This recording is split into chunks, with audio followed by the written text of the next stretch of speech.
Sekarang kita akan masuk ke topik utama, di mana kita mau menceritakan visi 2030. Ini penting sekali. Jadi gini, Anda berbisnis, Anda mengelola negara, Anda pejabat negara, visi itu penting.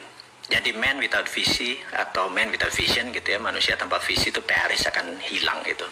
Nah, kita akan memulai dengan kata-kata visi 2030. Bukan karena saya punya video sebanyak 24 video yang menceritakan tentang visi 2030, bukan itu aja, tetapi hari ini saya akan membuka apa yang dimaksud dengan visi 2030 supaya Anda mengerti, sahabat semua mengerti, besok nih tahun 2021 apakah ekonomi naik, apakah turun, 2022 kemana, 2023 kemana, 2024 kemana, 2030 kemana. Anda dapat big trendnya. Ingat, trend is our friend gitu ya. Itu yang penting, kita menemukan trendnya. Trend is our friend, saya ulangi sekali lagi. Jadi kita mau melihat ke depan ini trendnya kemana, apakah ke bisnis atau ke properti atau perang dan lain sebagainya. Baik teman-teman, saya akan menceritakan tentang visi 2030 tapi dari sisi konspirasi. Nah, menarik gak tuh? Sekali lagi saya ulangi. Kita akan menceritakan visi 2030 dari sisi konspirasi. Ini agak sedikit kurang ajar nih judul. Jadi gini, saya pernah mengatakan bahwa setelah pemilihan raya di Amerika, pilpres di Amerika, menang nggak menang Trump, tugas COVID selesai, maka COVID tidak lagi menjadi political tool, tapi sudah menjadi pandemik biasa. Ini saya perlu jelaskan, dan COVID akan hilang, bukan COVID-nya, tapi beritanya akan hilang, berkurang. Bahkan mungkin nanti Anda 6 bulan lagi atau 9 bulan lagi ada kecil sekali yang mendengar masalah COVID. Tetapi COVID-nya masih ada. Ini yang harus diingatkan sekali lagi ya. Bukan COVID-nya hilang, bukan COVID-nya mendadak sirna, bukan mentang-mentang Trump kalah gitu ya. Atau bukan segitu. Saya mau menerangkan dulu sejarah mengapa saya ini anti globalis dan saya memilih menjadi orang yang nasionalis patriotisme gitu ya. Ceritanya adalah ini harus ya. Jadi globalis ini punya 20 step, dan ini sebenarnya bulan Maret 2020 kemarin saya katakan bahwa globalis punya 20 step. Saat ini saya lupa step ke-9 kali ya, tapi saya akan ulangi satu persatu. Jadi kenapa globalis ingin menguasai dunia? Oke, sekali lagi, ini pelajaran hari ini yang cuma 20 menit, tetapi saya minta izin untuk mundur sebentar ke pelajaran sejarah, di mana dulu waktu saya di akademi selalu diingatkan guru-guru saya bahwa sejarah itu berulang, karena ada baiknya Anda mempelajari sejarah dengan baik. Oke, saya mau menceritakan sedikit informasi buat sahabat semua. Pasti sahabat semua di depannya ada Google, mudah-mudahan Google, tanya ke Google, apa itu Friday the 13th? Jadi malam ini adalah malam Jumat, Friday the 13th. Itu ada peristiwa besar Oktober tanggal 13 hari Jumat di tahun 1307. Kalau Anda boleh cek, apa sih yang terjadi di Friday the 13th bulan Oktober 1307 gitu ya.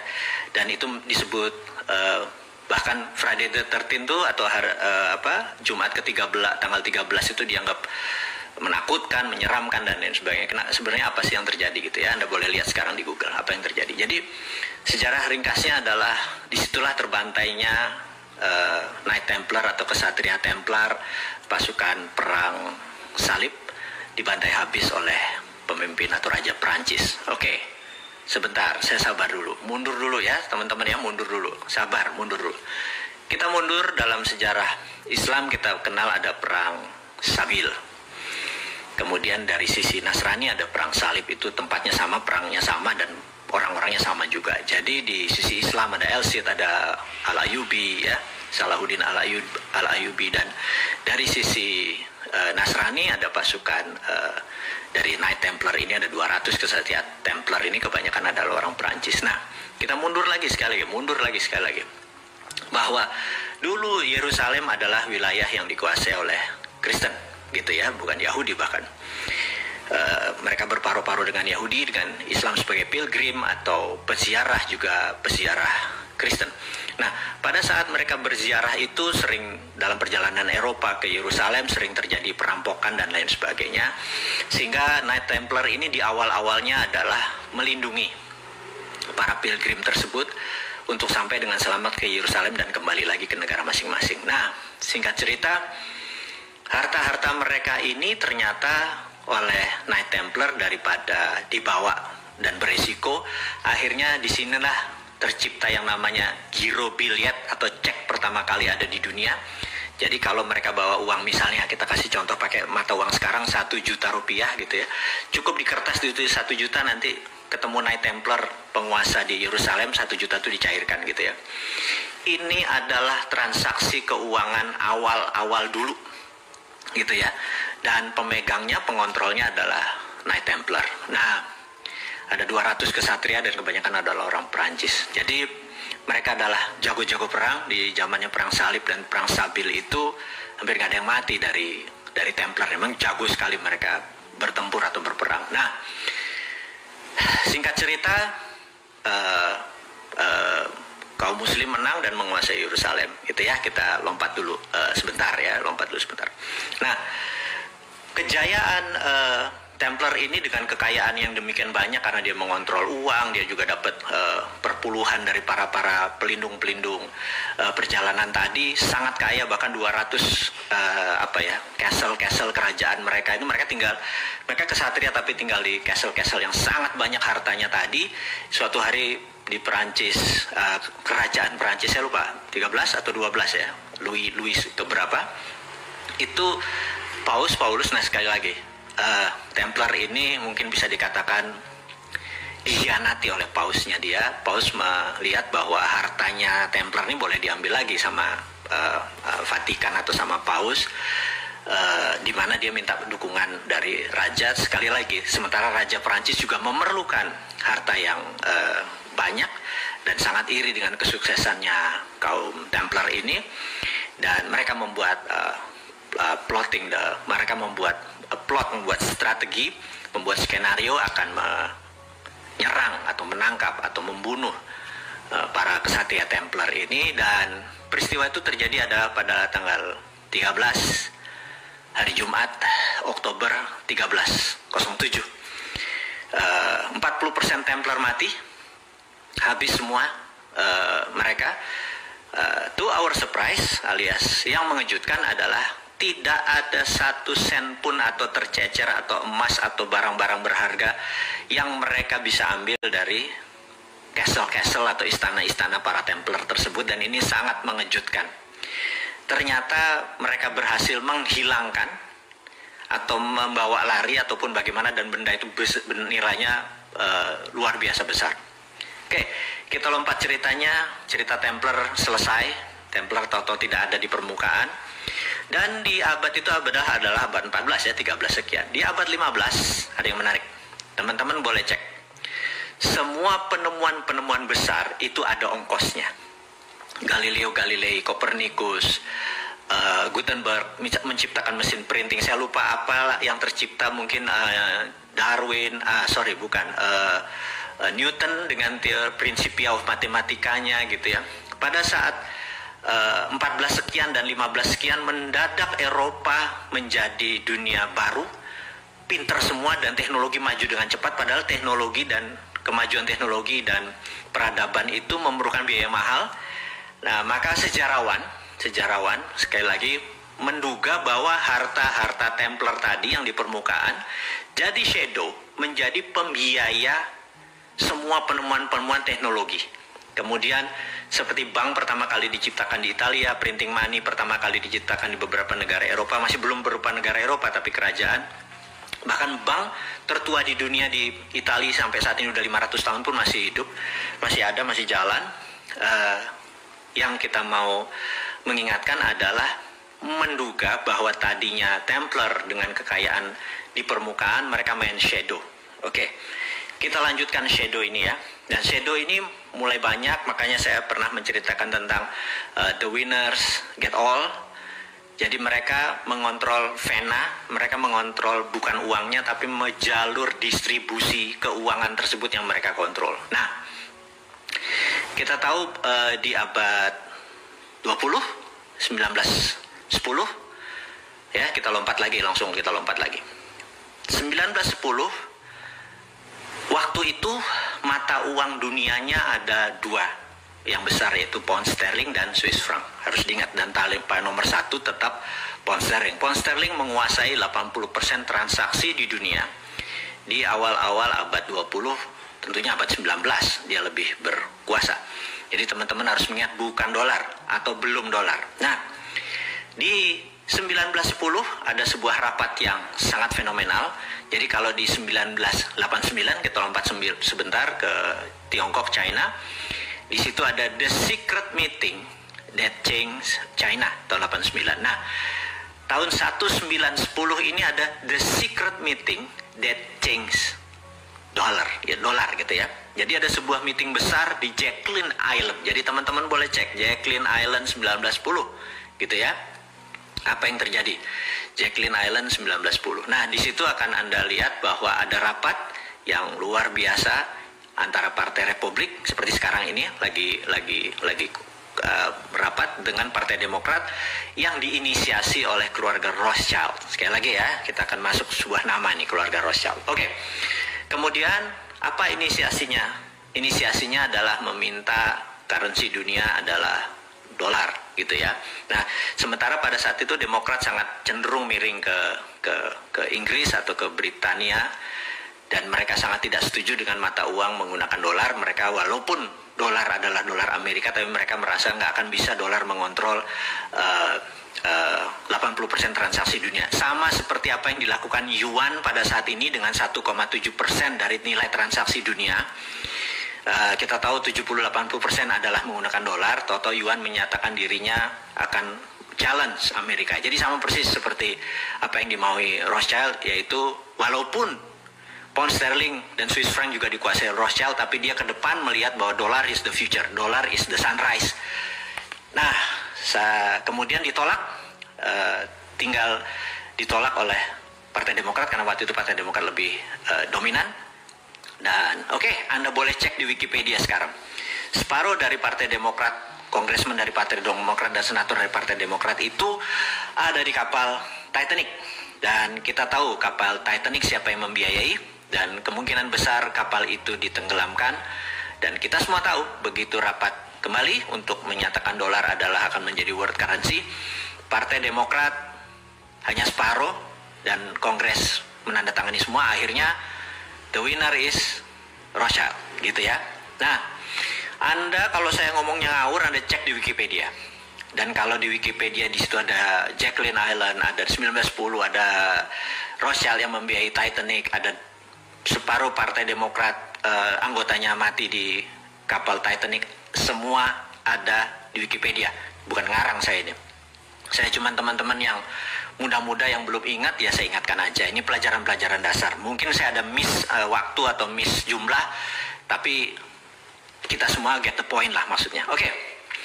Jadi berapa? 35 tahun kemudian 1945, pada saat akan berakhirnya Perang Dunia. Maaf. Jadi teman-teman yang bergabung,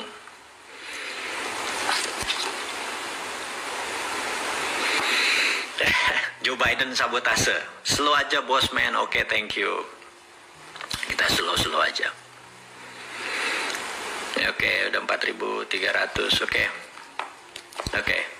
Tadi saya juga heran di tengah-tengah ini Toto video Anda jeda gitu ya, Toto berhenti. Saya cukup kaget juga Toto di off seperti begitu sampai Titanic. Oke. Jadi ada sniper. Oke, kita mulai lanjut lagi tentang di tahun 45 di mana Amerika sudah menjadi pemenang perang dengan Eropa dan Amerika control the world. Jadi ingat bahwa di tahun 45 itu terjadi sebuah keputusan adalah world currency adalah dolar, di mana delegasi Prancis tidak setuju, tapi 2 minggu kemudian delegasi Prancis menandatangani persetujuan tersebut, sehingga setelah persetujuan tersebut putus ya. Oke. Kemudian Perang Dunia Kedua berakhir dengan setelah tersebut dan dunia menjadi baru dengan tatanan dunia baru. Oke, saya mau melompat lagi bahwa itu adalah cerita sejarah mundur dari zaman Templar sampai 1945, kemudian selama 70 tahun, ya sampai sekarang 75 tahun, Amerika control the world, Amerika control the currencies, Amerika kontrol semuanya. Ingat, saya mau menceritakan bukan Amerika yang kontrol the world mengenai sistem pembayaran. Amerika memang memiliki dolar sebagai world currency, tetapi kita mau mengingatkan bahwa sistem pembayaran, payment system, payout system, transaksi dikuasai oleh globalis. Saya mau kasih contoh, dan berkali-kali cerita ini saya udah kasih contoh kepada teman-teman semua. Kalau saya punya uang, saya mau transfer $1.000 ke rekening Anda, sahabat semua, kita datang ke Bank Mandiri, saya ngisi formulir nama Anda, kemudian saya kasih $1.000-nya ke bank tersebut. Yang terjadi adalah bank tersebut, clerk reconcile namanya, kasir tersebut akan memberikan notifikasi ke New York. Kemudian New York akan memberikan notifikasi ke kota kecil namanya Basel di Switzerland. Basel, B-A-S-E-L, Basel. Nah, Basel menyatakan good atau notifikasinya oke, kemudian New York mendapatkan go ahead sign, kemudian New York memberikan Bank Mandiri bilang oke. Pada saat itu masuklah $1.000 tadi, dipotong fee. Fee Mandiri dapat, fee New York dapat, dan Basel dapat. Jadi saya mengingatkan bahwa Basel dimiliki oleh sebuah keluarga. Dan selama kita menggunakan dolar sebagai currency, sistem menggunakan sistem dia dapat benefit. Jadi itulah disebut the winner take all, dan mereka sudah menguasai ini selama ratusan tahun. Jadi ke depan bagaimana? Nah, ini yang saya mau menceritakan, apa visi 2030 ke depan disandingkan dengan teori konspirasi. Mudah-mudahan teman-teman jadi mendapatkan visi besarnya dulu. Sekali lagi, Anda boleh bilang ini halunya Bosman, Anda boleh ini bilang pendukung teori konspirasi, tapi saya cukup konsisten dengan 450 video yang kita buat, cukup konsisten. Jadi kalau ada orang nanya, gila ya, dia ngayal tiap hari selama 450 hari dan rencananya masih ada 550 hari ke depan. Saya bilang ya, memang timnya ada 7 orang dokter yang membuat ini semua. Jadi bukan seorang bosman ilmunya bodoh gitu, geblek begitu orangnya gitu kan, nggak ada pinter-pinternya, cuman dikasih tahu, dikasih pinter, ya udah kita menjadi corongnya teman-teman gitu ya. Oke, saya akan menceritakan apa yang bulan Maret lalu sebenarnya saya sudah ungkapkan, bahwa apa itu visi 2030 dari kacamata globalis. Sekali lagi ya, dari kacamata globalis. Apa sih yang globalis mau gitu ya? Globalis ini musuhnya adalah nasionalis. Jadi dia anti orang-orang yang nasionalis dan patriotis gitu, dia anti. Jadi saat ini yang paling ontohot, yang paling borokokok adalah si Trump itu. Dia nasionalis, patriotis. Globalis nggak suka gitu ya. Siapa lagi globalis? Globalis adalah yang mengatur tatanan dunia baru, bukan country. Ini saya harus puter-puter teman-teman atau sahabat semua biar paham. Oke, kita lanjut. Apa visi 2030 untuk globalis? Visinya dia ingin mengontrol currency. Oke, ini kalimatnya saya vulgarkan. Ada 20 step, 20 langkah yang akan dia lakukan dari sekarang sampai 2 tahun ke depan. Dari sekarang itu adalah sekarang ini nanti kita bahas ya. Jadi begini. Langkah 1, saya tulis ya, langkah 1. Langkah pertama adalah mengendalikan media mainstream di 194 negara. Saya ulangi lagi. Globalis mengontrol media mainstream, media utama di 194 negara. Gitu ya, Amerika, Indonesia, Tiongkok, nggak peduli dia. Pokoknya kontrol 194 negara, kontrol. Entah kontrol direct, indirect, payment, atau ada orang di dalam, terserah ya. Berapa lama melakukannya? We never know. Bisa 10 tahun, bisa 5 tahun, yang jelas mereka sudah mengontrol saat ini. Kemudian, nomor 2, melepas virus yang sedikit deadly, atau melepas virus yang lebih mematikan sedikit dibandingkan influenza atau flu. Gitu ya, langkah kedua. Langkah ketiga, semua media yang di tangan dia dibuat berita-berita bahwa COVID menakutkan, mematikan. Anda lihat video di Cina ada orang mati berdiri, di Italia ada gini, sahabat semua, Itu by design, itu propaganda. Ya, nomor 3, create fear, menciptakan ketakutan. Keempat, menyarankan total lockdown,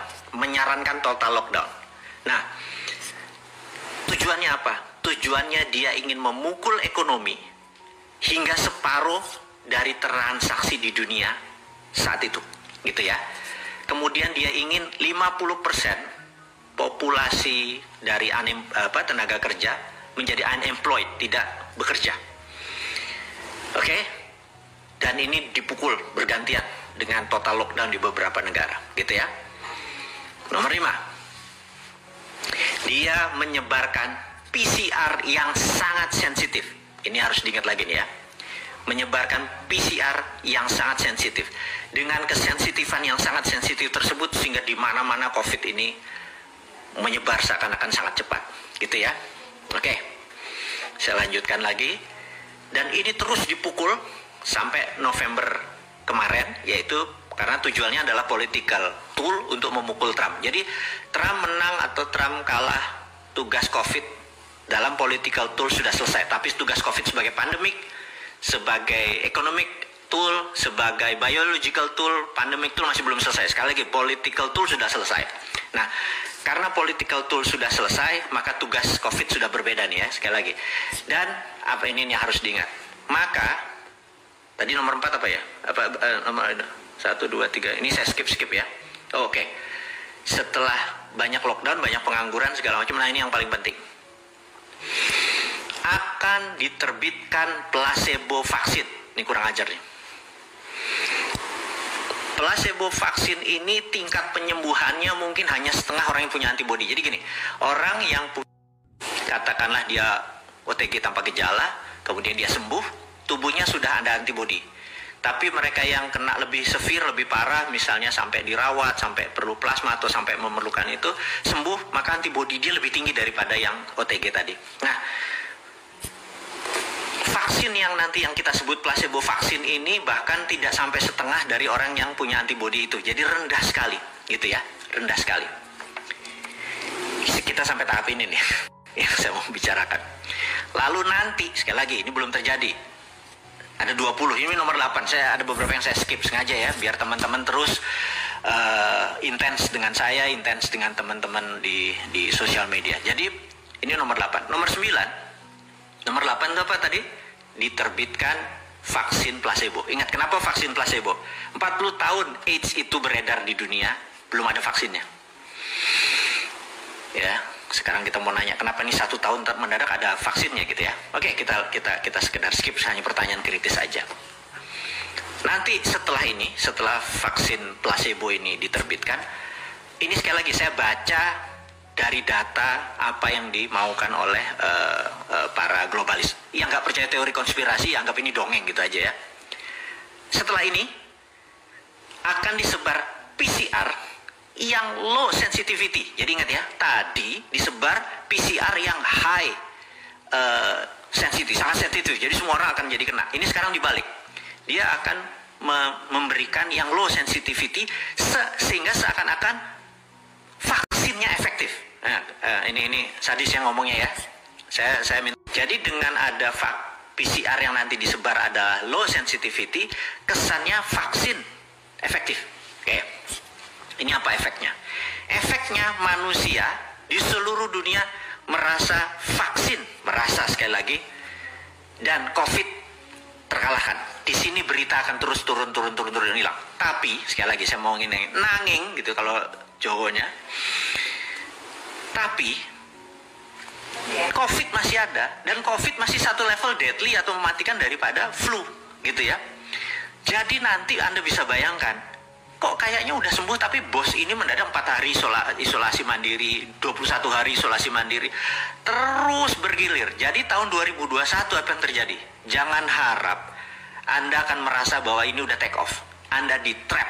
Anda emang sengaja mau dikenain oleh kaum globalis itu supaya terpapar lebih dari 60% penduduk dunia. Itu targetnya. Dengan terpapar itu dengan tingkat kematian 3-4%, hilang berapa puluh ribu atau ratus ribu manusia. Itu tujuan mereka, gitu ya. Dan sekali lagi sekali lagi ini teori konspirasi, Anda boleh nggak percaya. Weh sakarmu, bosman kok gitu, nggak sakit hati kita. Nah lanjut ya. Nah setelah tadi PCR tadi di low sensitivity, orang lupa, orang keluar lagi, tapi waduh yang sakit, yang terpapar, yang kesana kemari makin lebih cepat. Itu maunya mereka, dan ekonomi makin berantakan karena kita makin kikuk kok, ini lockdown apa enggak, PSBB apa enggak, makin kusut. Dunia ke depan itu makin kusut gitu. Nah, lalu siap apa yang mereka luncurkan? Mereka akan meluncurkan digital currency, ini yang sebenarnya mereka mau gitu. Karena itu di tahun 2030 bukan 194 currency di dunia ini, mungkin tinggal 100-an. Karena negara Afrika jadi satu currency, mungkin ASEAN jadi satu currency gitu ya, kayak euro gitu ya, jadi satu currency. Afrika Amerika Latin satu currency, jadi beberapa negara akan membuat gitu beberapa currency. Dan currency sekali lagi diduga di 2030 sampai 2045 digital currency-nya si globalis cabal ini atau kelompok society ini, secret society ini akan menguasai 60% transaksi dunia, semua menggunakan digital. Dan dengan chaosnya ini, mata uang dunia akan mulai nggak ada nilainya, maka mata uang digital ini akan mulai berkuasa. Jadi mata uangnya, jadi dulu mereka mengontrol adalah venanya atau nadinya. Uangnya tetap dari negara-negara seperti Amerika, China, dan nanti mereka ini ngontrol payment sistemnya, ngontrol uangnya, dan benar-benar fisiknya mereka kontrol. Itu cita-cita mereka. Jadi ingat, lihat kesamaan dari 1307 sampai sebelumnya, dari pilgrim atau peziarah-peziarah tadi, peziarah yang dari timur dari Eropa segala macam, mereka sama kontrol transaksi sampai saat ini. Jadi ke depan digital currency-nya akan dipakai adalah digital currency milik globalis cabal. Karena itu 2 tahun yang lalu dites dengan Libra, ternyata Libra disemprit oleh nasionalis. Ini sekali lagi diingat. Kemudian sekarang mereka mulai akan tahun depan, 2 tahun lagi, atau mungkin menurut saya mungkin tahun depan mulai diluncurkan. Itu adalah awal-awal. Nah, infrastruktur payment system seperti Alipay, WeChat Pay itu sudah di tangan mereka semua. Mungkin sebentar lagi GoPay, Dinaran disikat semua. Jadi sahabat semua mengerti bahwa saya sudah mengantisipasi ini dengan bangun Dinaran. Tapi kalau saya melawan, kalau nanti Toto Globalis bilang gue beli saham, lo agak mikir juga nih gue gitu ya. Tapi saya bisa selamat kalau teman-teman berhendak join, gabung, kita melawan globalis. Gimana kalau Dinaran going public, Anda memiliki Dinaran dan kita nggak memerlukan uang atau memerlukan jaringan dari mereka, kita buat tandingannya gitu ya. Terus apa yang nanti transaksi dijalanin pakai emasnya Indonesia aja gitu ya. Ini cuma CCM, cita-cita mulia, ini semua pengandaian-pengandaian saja. Tapi sahabat semua, di diskusi ringan di malam Jumat, setelah Isya ini, sebelum Anda istirahat, menikmati malam Anda setelah makan malam dan bergosip dengan bosman ini, saya sekedar mengingatkan bahwa 2030 globalis memang merencanakan akan menggunakan digital currency untuk menggantikan dolar. Sekali lagi, jadi ingat ya, 1910 mata uangnya masih pound sterling yang menguasai 70% transaksi dunia, mereka akan menggunakan dolar, dan 35 tahun kemudian mereka sukses. Dan apa yang mereka lakukan sekarang, 2019 pertama kali diluncurkan COVID, kan itu namanya COVID-19, 1 tahun kemudian tugas COVID supaya political tool selesai, ini sekedar saya sarikan. Kemudian selama 10 tahun ke depan mereka akan membuat digital, akan meluncurkan digital currency system di mana mereka akan menguasai dunia mungkin 2045. Dan sekali lagi teman-teman, saya sangat menyarankan untuk Anda mengenal dunia digital, karena di 2030 ada penguasanya adalah semua digital. Kita tahu bahwa perusahaan-perusahaan besar akan berbeda aturan mainnya. Nah, singkat cerita teman-teman, saya memiliki video, 24 video berjudul Visi 2030. Seluruh yang dilakukan oleh globalis cabal tadi, saya sudah punya antisipasinya, gitu ya. Ini bukan bullshitter nih, saya punya antisipasinya. Jadi counternya sudah punya. Kita adalah nasionalis patriotis. Kita menggunakan kekuatan tanah air kita untuk melawan globalis. Ingat, globalis musuhnya adalah nasionalis. Jadi ciri-ciri globalis ada global supply chain dan sebagainya. Nah, dengan ada yang mereka lakukan sekarang, kita kasih solusinya 24 video ada video narasi namanya visi 2030. Jadi kenapa saya buat visi 2030 tersebut? Untuk mengantisipasi visi yang dibuat oleh para globalis. Mudah-mudahan teman-teman dimanapun Anda berada, Bosman ujung-ujungnya jualan. Memang Bosman jualan, gimana sih? Jokowi aja jualan kok, jualan virus, jualan vaksin, jualan citra dirinya gitu ya. Dan sekali lagi saya mengingatkan teman-teman dimanapun, saya mohon maaf, kita potong dulu ya, karena itu baru nomor berapa tadi? 7, di mana saya ulangi, di mana mereka akan memberikan placebo vaksin, kemudian nanti ada PCR yang tidak sensitif, kesannya vaksinnya efektif, kemudian akan diluncurkan digital currency. Itu nomor 10. 10 lagi apa, Bosman? Nah, teman-teman, itu tetap menjadi rahasia saya ada 2. Anda nonton video tadi, Anda pasti akan dapat jawabannya. Tapi video yang 10 langkah tadi saya buka karena saya udah tahu. Bahkan di bulan Maret sebenarnya kalau Anda saya udah ngomong tuh yang 20 step itu. Sahabat sekali lagi dimanapun Anda berada, terima kasih sudah bisa bergabung dengan Bosman. Walaupun waktunya singkat, walaupun waktunya terbatas, Anda bisa mendengarkan ini semua. Kita sudah hampir 3 bulan nih baru ketemu sekarang. Terima kasih sekali lagi dimanapun Anda berada. Sukses buat Anda, jaga imunitas. Saya mohon diri, sehat selalu buat Anda semua. Assalamualaikum warahmatullahi wabarakatuh.